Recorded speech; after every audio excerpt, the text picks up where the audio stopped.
شروع اللہ کا نام لے کر جو بڑا مہربان نہایت رحم والا ہے۔ بھلا اس دن کیا حال ہوگا جب ہم ہر امت میں سے احوال بتانے والے کو بلائیں گے اور تم کو اے نبی صلی اللہ علیہ وآلہ وسلم ان لوگوں کا حال بتانے کو بطور گواہ طلب کریں گے۔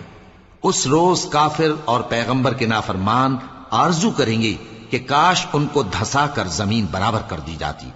اور وہ اللہ سے کوئی بات چھپا نہیں سکیں گے۔ مومنو، جب تم نشے کی حالت میں ہو تو جب تک ان الفاظ کو جو منہ سے کہو سمجھنے نہ لگو نماز کے پاس نہ جاؤ، اور جنابت کی حالت میں بھی نماز کے پاس نہ جاؤ یہاں تک کہ غسل کر لو۔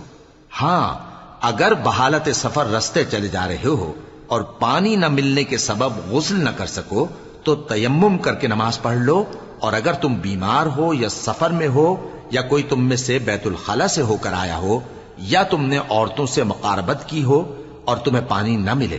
تو پاک مٹی لو اور منہ اور ہاتھوں کا مسح کر کے تیمم کر لو، بے شک اللہ معاف کرنے والا ہے، بخشنے والا ہے۔ بھلا تم نے ان لوگوں کو نہیں دیکھا جن کو کتاب سے حصہ دیا گیا تھا کہ وہ گمراہی کو خریدتے ہیں اور چاہتے ہیں کہ تم بھی رستے سے بھٹک جاؤ، اور اللہ تمہارے دشمنوں سے خوب واقف ہے، اور اللہ ہی کافی کارساز ہے، اور اللہ ہی کافی مددگار ہے۔ اور یہ جو یہودی ہیں ان میں کچھ لوگ ایسے بھی ہیں کہ کتاب اللہ کے کلمات کو ان کے مقامات سے ہٹا دیتی ہیں اور کہتے ہیں کہ ہم نے سن لیا اور نہیں مانا، اور کہتے ہیں سنو نہ سنوائے جاؤ، اور زبان کو مروڑ کر اور دین میں طعن کی راہ سے تم سے گفتگو کے وقت راعینا کہتی ہیں، اور اگر یوں کہتے کہ ہم نے سن لیا اور مان لیا اور صرف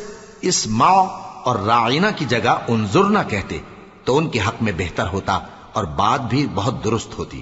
لیکن اللہ نے ان کے کفر کے سبب ان پر لعنت کر رکھی ہے تو یہ کچھ تھوڑے ہی ایمان لاتی ہیں۔ اے کتاب والو،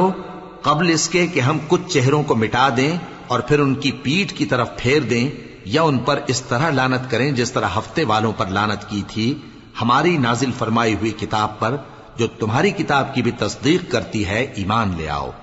اور اللہ نے جو حکم فرمایا سو سمجھ لو کہ ہو چکا۔